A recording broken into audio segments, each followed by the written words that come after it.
For me, the fun of writing novels isn't in the finished product. To me, those are like dead skin, the things that are done. But I love the process. With a career that's defined by both quality and quantity, how do you sum up the legacy of the man they call the King of Horror? Watch on to see us attempt just that feat as we induct Stephen King into the Horror Hall of Fame.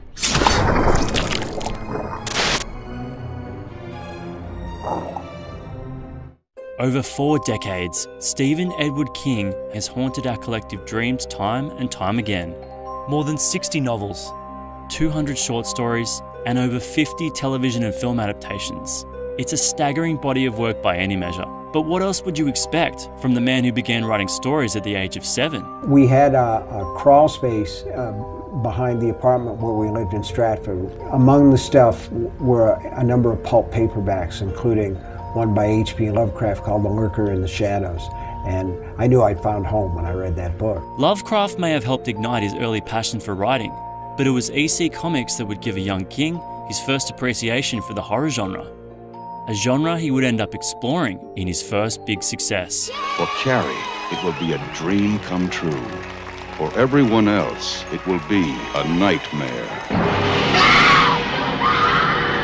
Carrie wasn't the first novel King wrote, but it was the first one he would manage to get published in 1974. Crazily enough, it was one the author had almost thrown out. Why didn't you want to write the rest of it? It's too hard, I was lazy, and also it was going to be too long. I didn't understand how I could possibly market something like that, and frankly, I needed the money. It was swiftly turned into a film from Brian De Palma in 1976, not only receiving Academy Award nominations and box office dollars, but opening the floodgates to a wave of King adaptations that never really stopped.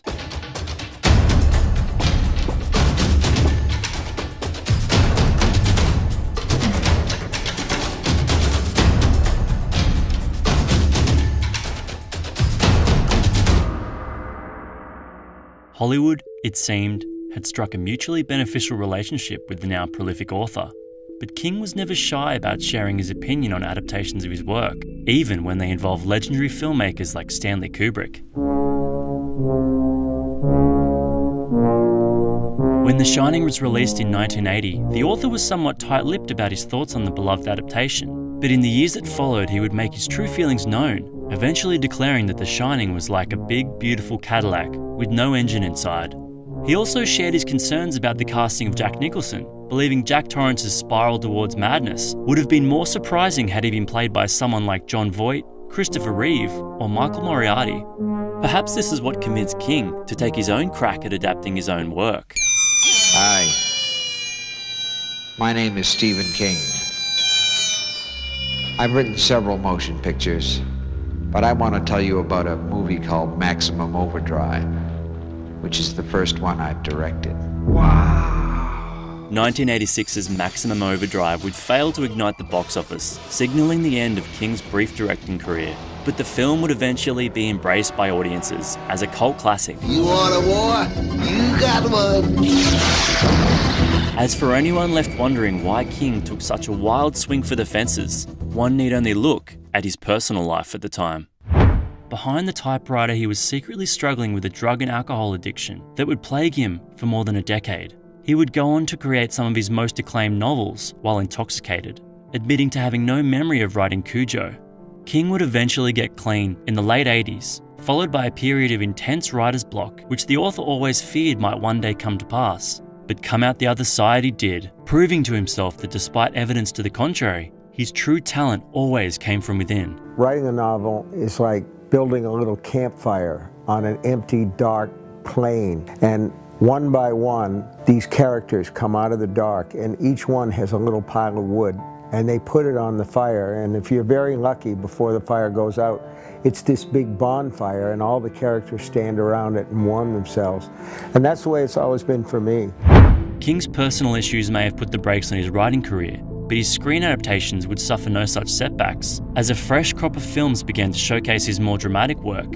In particular, a series of novellas he wrote as part of the Different Seasons collection. These included the coming-of-age classic Stand By Me, adapted from King's novella The Body, thought to be partially inspired by a traumatic event King witnessed as a child. You guys want to go see a dead body? and highest ranking IMDb film of all time, The Shawshank Redemption. I believe in two things: discipline Help me, Dad! and the Bible. Here you'll receive both. The book's title was slightly shortened from its novella, whilst the character of Red was famously changed from a white Irishman to an African-American prisoner played by Morgan Freeman. I must admit, I didn't think much of Andy the first time I laid eyes on him. He had a quiet way about him, a walk and a talk that just wasn't normal around here. Director Frank Darabont would go on to adapt another of King's prison dramas with The Green Mile, as well as the underappreciated monster movie The Mist. Something in the mist! Something in the mist! In a risky move, Darabont would change the ending of the novel, which we won't spoil for you here. Suffice it to say the gamble paid off, with the author stating of the bold choice, "It was so anti-Hollywood. Anti-everything really. I like that." It was during this time between the release of Darabont's two films that King would suffer another personal setback. While on an afternoon walk near his home, King was struck by a van and suffered serious injuries that required multiple surgeries. The body's an amazing thing, and little by little, it healed itself.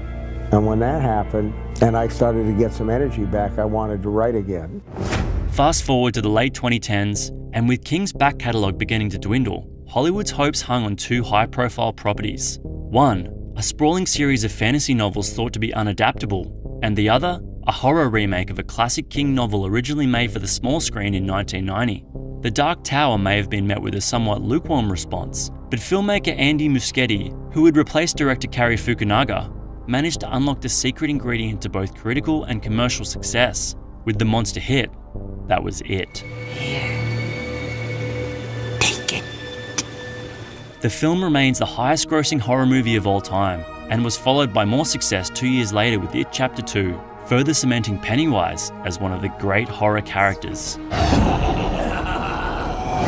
The success of It would launch a new phase of big budget adaptations, as studios fell over each other, trying to greenlight every piece of King IP they could get their hands on, from gritty new takes on old films, to long-awaited sequels, and a slew of television shows, including an anthology series centered around the author's own fictional town in his home state of Maine. And with the new series based on the author's longest ever novel just around the corner, it's never been a better time to be a fan of the King. You, want me to sign it for you? Nah, I didn't like the ending.